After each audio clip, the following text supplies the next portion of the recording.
Vamos então para a leitura do texto áureo. Hoje é a última lição deste trimestre. Chegamos então ao encerramento de mais um abençoado trimestre, onde aprendemos muito em cada lição dessa aqui, que foi extraída deste comentário tão abençoado. Uma serva de coragem, aqui se referindo a Esther, né? O texto áureo diz: e disse Esther, se bem parecer ao rei, venha o rei e Amã hoje ao banquete que lhe tenho preparado. A verdade aplicada, vamos todos ler juntos, vamos lá. A vida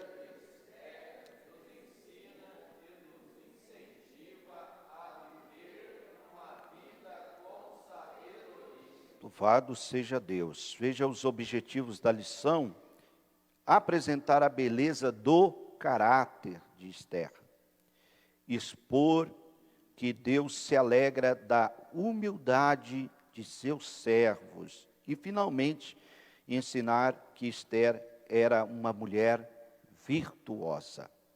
Texto de referência, Esther capítulo 2, versículos 8, 10, 16 e 17. Sucedeu, pois, que, divulgando-se o mandado do rei e a sua lei, e ajuntando-se muitas moças na fortaleza de Susã, debaixo da mão de Hegai, também levaram Esther à casa do rei, debaixo da mão de Hegai, guarda das mulheres. Esther, porém, não declarou o seu povo e a sua parentela, porque Mardoqueu lhe tinha ordenado que o não declarasse. Assim, foi levada Esther ao rei Assuero, à sua casa real, no 10º mês, que é o mês de Tebete, no 7º ano do seu reinado. E o rei amou a Esther mais do que todas as mulheres, e ela alcançou perante ele graça e benevolência, mais do que todas as virgens, e pôs a coroa real na sua cabeça, e fez rainha em lugar de Vasti. Bendito é o nome do Senhor. Nós vamos fazer mais uma oração e apresentar os pedidos de oração, os pedidos que possam estar chegando pelas redes sociais, pela página da igreja. Vamos apresentar também aqui todos os nossos irmãos que estão necessitados das nossas orações, orar pela família do saudoso irmão Onofre, que já está com o Senhor, a irmã Juliana também, Teixeira, que já está com o Senhor, amém. Vamos orar também pela irmã Edna, esposa do saudoso pastor Rafael, que ela continua ainda entubada, né? E os filhos estão na esperança de que ela possa sair com vida, né? Vamos estar clamando ao Senhor, amém. Eu penso que os irmãos aqui mais antigos conheceram o pastor Rafael, né? Que serviu a Deus aqui nesta casa durante muitos anos. Oremos então. Senhor, pedimos nesse momento que Tu atenta mais uma vez ao nosso clamor, à nossa intercessão. Apresentamos todos os pedidos que aqui manifestamos. Apresentamos também cada pedido que está aí, Senhor, sendo colocado aí nessa transmissão. Põe a Tua mão poderosa, traga cura, traga restauração. Senhor, lança por terra o poder de letalidade desse vírus maldito, lança por terra, dissipa pelo seu poder, envia os Teus anjos aos hospitais, Senhor, aos prontos-socorro, às clínicas, às UPAs, põe a Tua mão poderosa, Senhor, traga restauração, traga cura pelo poder do nome de Jesus. Amém, amém. Irmãos, amanhã, antes que eu me esqueça, eu já quero avisar. Amanhã é um dia em que toda a igreja brasileira vai se mover num dia de clamor e consagração. Jejum nacional pelo Brasil. Jejum nacional por nossa nação. Então, quero pedir a todos que podem, venha participar conosco desse grande clamor, venha participar conosco desse ato de jejum em prol o Brasil, em prol a nossa nação, para que o Senhor venha sarar, restaurar. Toda a igreja brasileira está neste propósito. E eu convoco a todos para se unir a nós também nesse grande clamor. E eu tenho certeza que o Senhor vai responder ao clamor da igreja, a igreja que está se unindo em jejum, em oração. Amém? Então, amanhã, faça esse propósito no nome de Jesus. Muito bem. O item aqui introdutório, né? Diz: Esther, mesmo em terra estranha, demonstrou que possuía um sólido sistema de crenças e valores refletidos ao lidar com diversas situações. Que possamos aprender com Esther e termos uma conduta de fé, vivendo não de acordo com o mundo, mas de acordo com a vontade de Deus. Isso é muito importante, lá em Deuteronômio capítulo 6, quando Deus dá instrução ao seu povo, através de Moisés, onde ele fala da importância de uma geração passar para outra geração as leis, os mandamentos, o ensino, onde o Senhor coloca para que o seu povo pudesse trilhar. Leis, mandamentos, princípios, dos quais eram para direcionar toda a geração de Israel. Lá está escrito que eles deveriam ensinar os seus filhos, sentando à mesa com eles, levantando, momentos antes de dormir, para que pudesse ficar imprimido nos corações e nas mentes os mandamentos do Senhor. Então, Deus cuidou para que fosse passado de geração a geração esses princípios. Houve um momento na história de Israel que eles falharam, e o livro de Juízes é uma descrição clara do caos que se instalou, do quanto foi prejudicial, quantas maldições vieram sobre Israel naquele tempo, onde aquela geração se levanta sem o conhecimento do Senhor, né? O livro de Juízes inicia com uma notícia muito triste, onde diz que toda a geração que conhecia o Senhor morreu. E levantou-se uma geração que não conhecia o Senhor. E foi trágico. O caos se instalou. E o livro termina da seguinte forma: naqueles dias não havia quem adorasse o Senhor. E cada um fazia o que bem parecia aos seus olhos. Olha que tragédia, que tristeza. Por isso que a lição para Israel foi muito amarga, triste. E aí eles entenderam a necessidade do cuidado de passar de uma geração para outra geração aquilo que Deus disse: olha, conta os feitos no Egito, conta como eu abri o mar.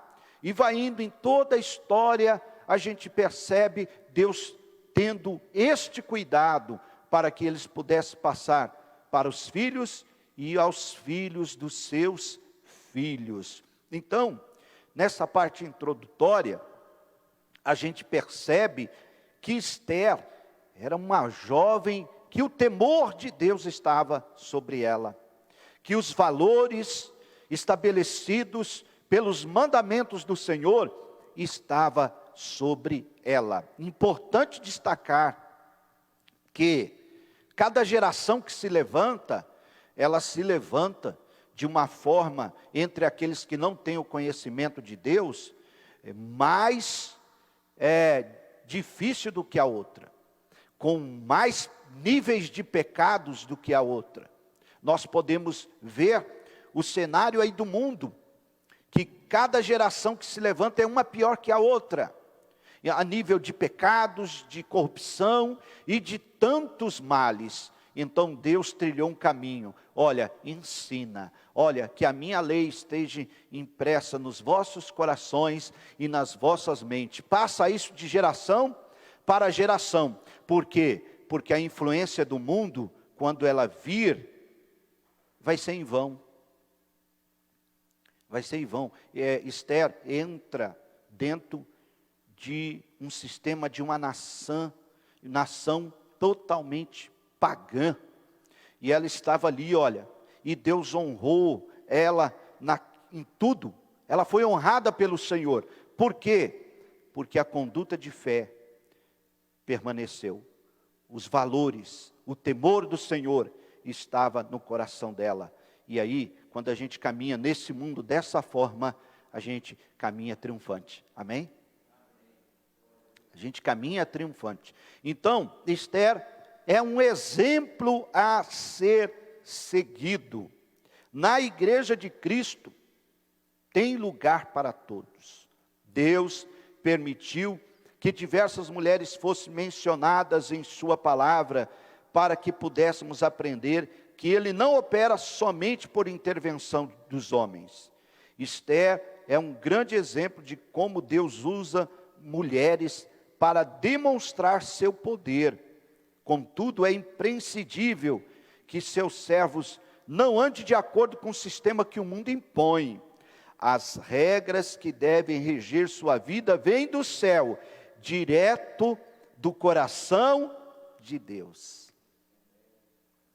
Importante a gente refletir sobre isso, porque todo o cenário bíblico, tanto na antiga aliança, quanto na nova aliança, nós observamos que o Senhor, Ele não faz acepção no que diz respeito a revelar os seus planos e os seus propósitos.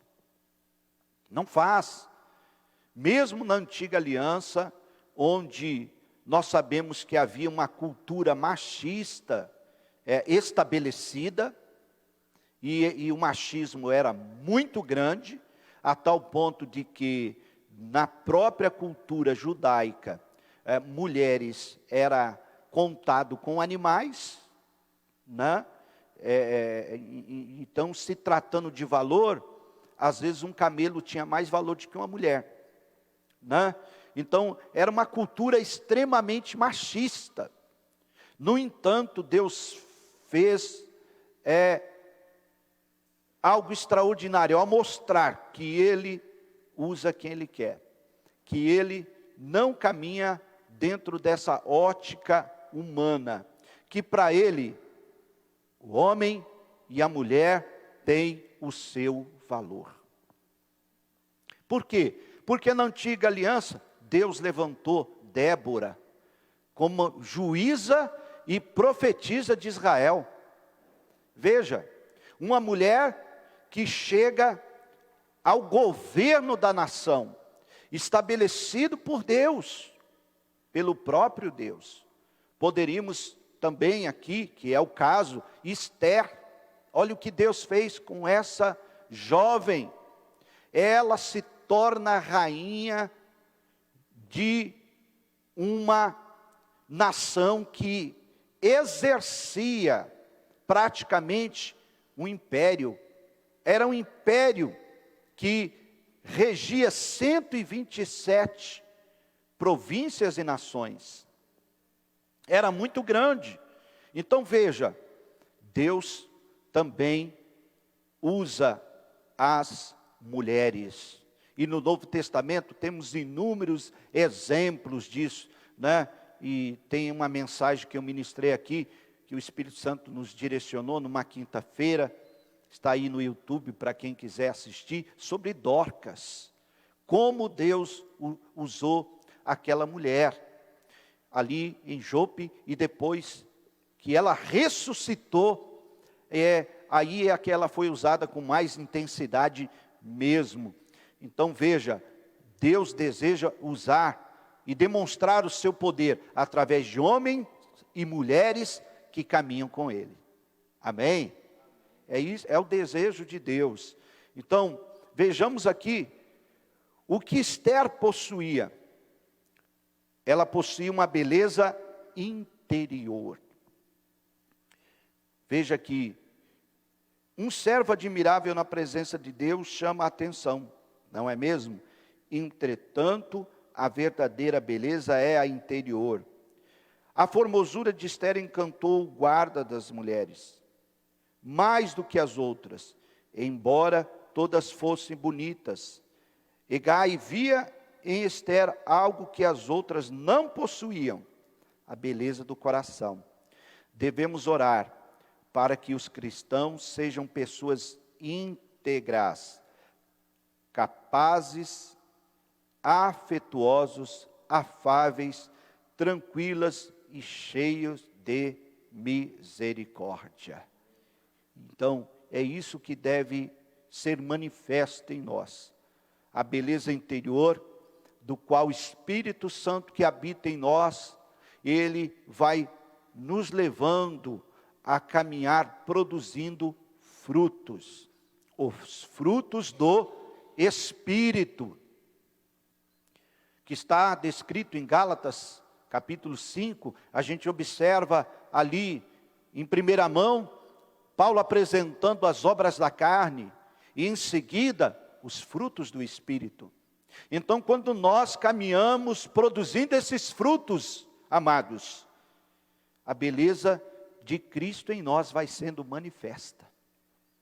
Nós vivemos um tempo em que as pessoas, principalmente aqui no Brasil, elas cultuam ao corpo, elas procuram estar aí com seus corpos malhados, né? Elas procuram estar aí sempre em forma, inúmeras opções de cirurgias plásticas, estéticas, etc. e tal, mas nós sabemos que o que realmente Deus leva em conta não é isso. Não, Deus não leva em conta isso. O que Deus leva em conta é aquilo que o Espírito Santo produz no nosso interior. Oxalá que muitos que têm essa preocupação pudessem também ter em permitir que o seu interior, a glória de Deus seja manifesta, os frutos do Espírito sejam manifestos. Então as pessoas vão perceber e se darão conta que isso é muito mais importante. Muito mais importante. Isso produz o quê? Edificação. Veja, Esther estava diante de inúmeras mulheres que possuíam beleza extraordinária, fisicamente falando. Eram belíssimas, mas juntando todas elas, nenhuma delas tinha o que Esther possuía.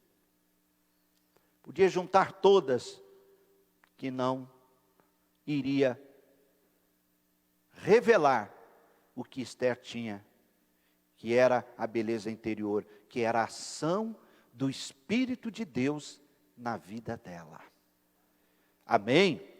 Então vejamos aqui que tem um texto lá em Provérbios, capítulo 31, versículo 30, que diz assim, olha, enganosa é a graça, a vaidade e a formosura.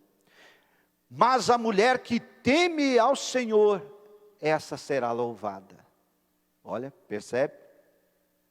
Então, é evidente, é claro, que esse cuidado todos nós devemos ter em transmitir frutificação, os frutos do Espírito manifestam em nós.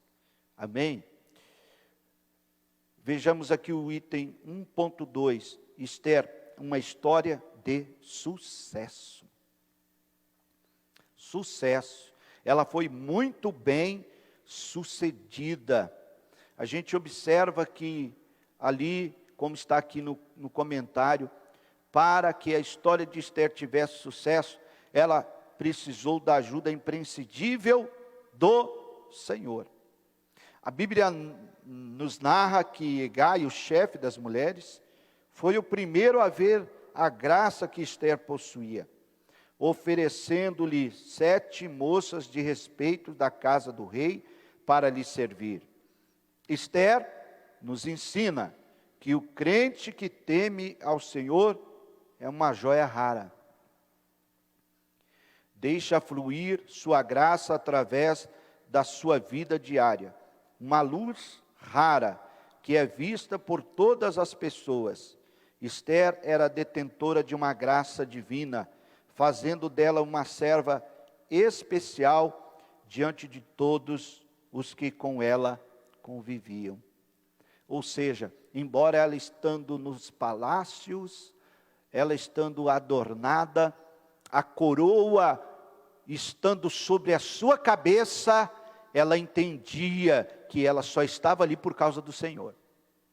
Ela entendia, quem me colocou aqui foi Deus. Então ela não colocou o seu coração na coroa, ela não colocou o seu coração nas vestes reais que ela usava, nas servas que elas possuía para a servir. Não, ela não colocou o coração dela nos adornos que ela usava. O coração dela permaneceu sempre no Senhor. E isso é uma lição maravilhosa para nós. Você quer ter sucesso? Não se embriague com o sucesso. Para você ser bem sucedido, você não pode se embriagar, você não pode se permitir que a sua mente e o seu coração se firme naquilo que o sucesso te traz. Não, você tem que estar com a sua mente e com o seu coração com aquele que vai levar os seus passos a serem bem-sucedidos. A palavra de Deus fala, os passos de um homem bom são confirmados pelo Senhor. Então, à medida que nós caminhamos, Deus vai nos abençoando. A bênção vem de cima. Esther entendia isso, só estou aqui, porque o Senhor me colocou aqui. Então, eu não vou me embriagar com o sucesso. Eu não vou colocar o meu coração nessas coisas. Meu coração tem dono, é do Senhor. Então nós precisamos entender isso, que Deus deseja prosperar o seu povo, mas o seu povo não pode colocar o seu coração naquilo que representa uma prosperidade transitória e passageira. Não. Nós temos riquezas eternas para possuir. Essas riquezas eternas, nenhum ladrão pode pegar. A ferrugem não pode corroer. Nada disso pode alcançar aquilo que o Senhor tem para nós. Você pode dar um glória a Deus aí por isso? Então, ela nos mostra que a nossa vida deve ser caminhada desta forma. Às vezes, muitos cristãos começam a prosperar um pouquinho, né? E já muda. Já muda. Ele já muda. Então, como Deus conhece os corações, e às vezes a pessoa quer tanto aquilo, e Deus nunca dá. Porque sabe que no dia que der, vai perder ele, para aquilo que seja uma bênção, entre aspas, que a pessoa está pedindo. Então é importante nós caminharmos desta forma. Só assim seremos sempre bem-sucedidos. Olha, fazendo a diferença no mundo, 1.3. Deparamos-nos na Bíblia com padrões admiráveis de mulheres que fizeram toda a diferença em épocas nada favoráveis a ela. É o que falamos aqui na parte introdutória, né? Aí segue a lista de algumas mulheres no contexto bíblico que fizeram a diferença em sua época, mesmo que nada foi favoráveis a ela. Olha, Maria Madalena, Ana, Joquebede, Débora, Rute, Abigail, Maria, mãe de Jesus, entre outras mulheres. Aí está esta relação daquelas que foram instrumentos do Senhor e que o amor de Deus se manifestou. Então veja, hoje não é diferente. Deus continua se utilizando de grandes servas dele. O ministério de Jesus, irmãos, foi sustentado por muitas mulheres. Viu? Muitas mulheres ajudou no ministério de Jesus. Muitas, tá? Você pensa que os soldados, quando Jesus estava lá no alto da cruz, e nós estamos caminhando, né, para a celebração da Páscoa, estamos caminhando, esses dias são dias que estaremos aí em contagem regressiva para uma das mais importantes datas do mundo cristão. Então, Jesus estava no alto do Calvário, e os soldados estavam fazendo o que ali com as vestes de Jesus? Lançando sorte. Será que estavam lançando sorte de uma coisa que não valia nada? Não. As vestes de Jesus era caríssima. Eles estavam lançando sorte porque valia muito. Tá? Então, muitas mulheres foram usadas para abençoar Jesus em seu ministério. O ministério de Jesus foi um ministério frutífero, poderoso, restaurador, transformador, mas que também nenhum daqueles que caminharam com Jesus durante todo aquele período passou fome, passou necessidade. Não, Jesus tinha um tesoureiro. Jesus tinha um tesoureiro.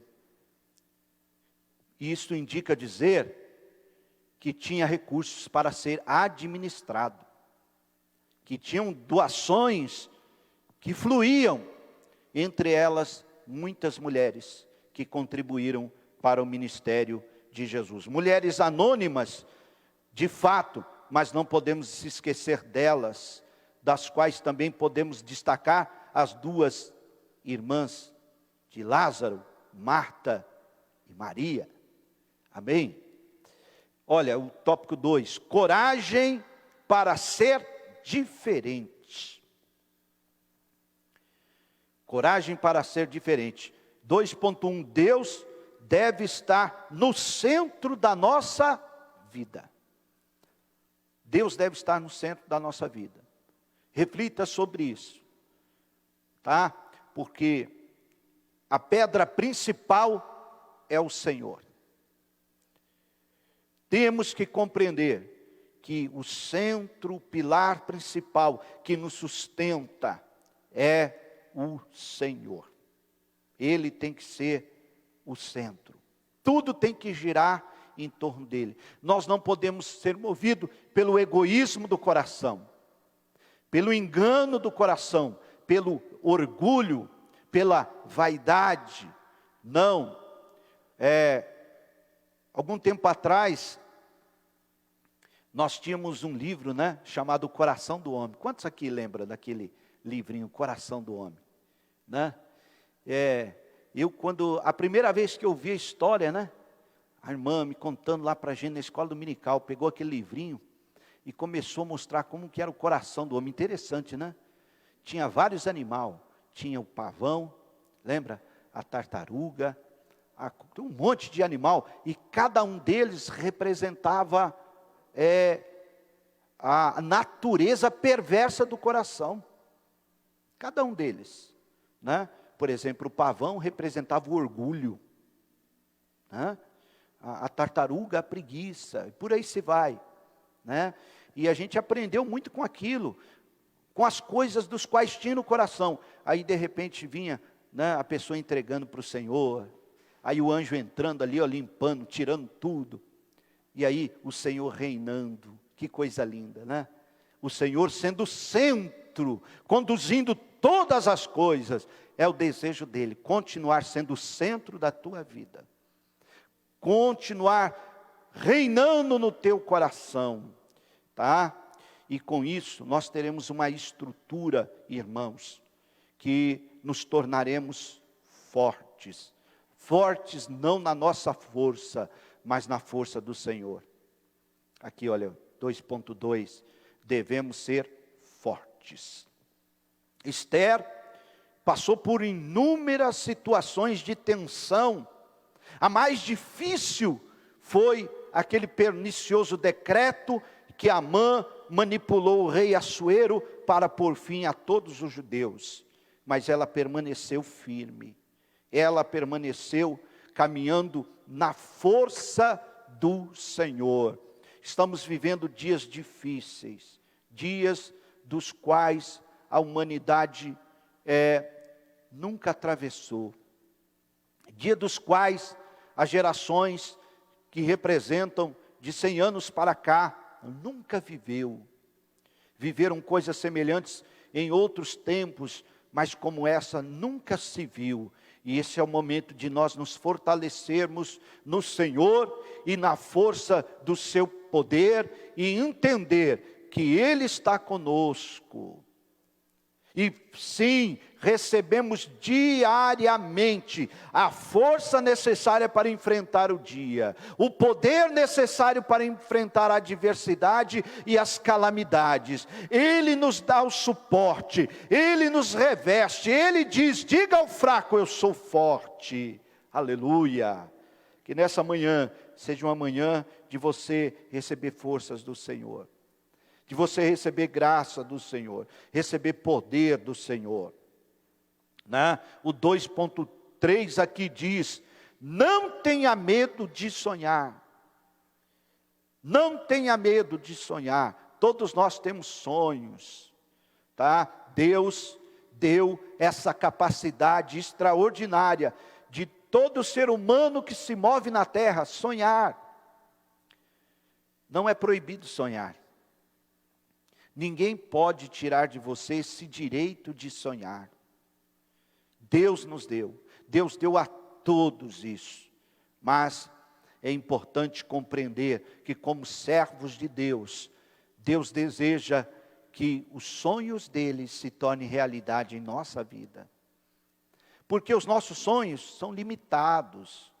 Os nossos sonhos, muitas das vezes, ele vem com uma dosagem de vaidade, ele vem com uma dosagem de egoísmo, mas os sonhos de Deus não, são perfeitos, e Ele quer que a gente viva esses sonhos, e a gente vivendo esses sonhos, a gente chegando e colocando diante do Senhor, está aqui Senhor, eu tenho esse desejo, eu tenho esse sonho, eu tenho inúmeros sonhos em diferentes áreas da minha vida, seja na área sentimental, profissional e, acima de tudo, espiritual. Coloque tudo diante do Senhor. E aí, Ele vai pegar os seus sonhos e imprimir o sonho perfeito dEle.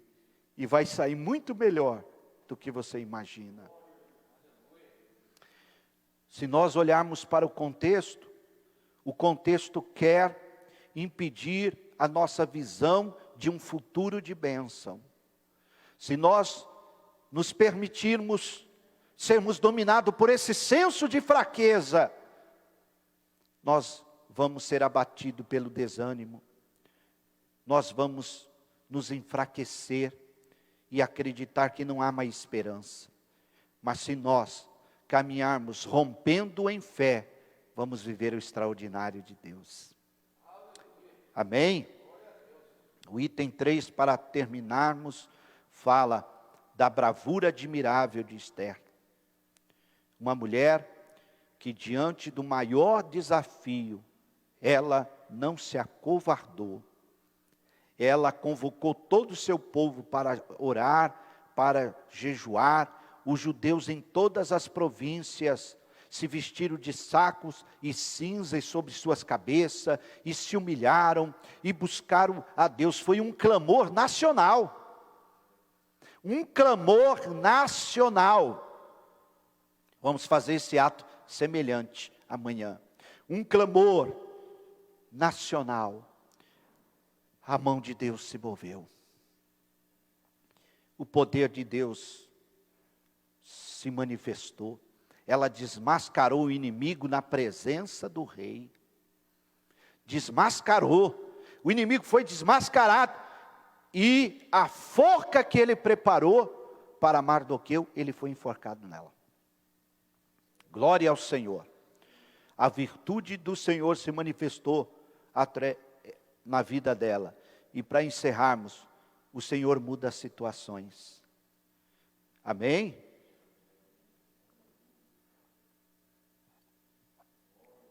O Senhor muda situações.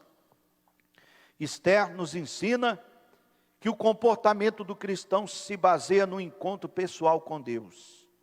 Aprendemos que para Deus nada é impossível. Esther apresenta que mesmo diante das circunstâncias diversas, o Senhor pode mudar o rumo da história. Quem crê que Ele vai mudar o rumo dessa história? Eu creio. O poder de Deus será manifesto. A vontade de Deus é que todos nós, seus servos, tenhamos essa fé viva, de que Ele continua poderoso para mudar todas as coisas, todas as circunstâncias adversas que estamos vivenciando ou atravessando. Irmãos, vamos nos alegrar com isso. Vamos glorificar a Deus por isso, porque Deus aponta para um tempo de vitória e triunfo. O fim da igreja não é um fim de tragédia, não. O fim daqueles que servem ao Senhor é um fim triunfante. Triunfante, de vitória. Nesse tempo e na eternidade, então nem se fala, nós vamos governar as nações com Cristo. Olha como isso é, não dá nem para a gente, a nossa mente é tão limitada, que a gente nem consegue ter ideia do que isso representa, do poder que isso é.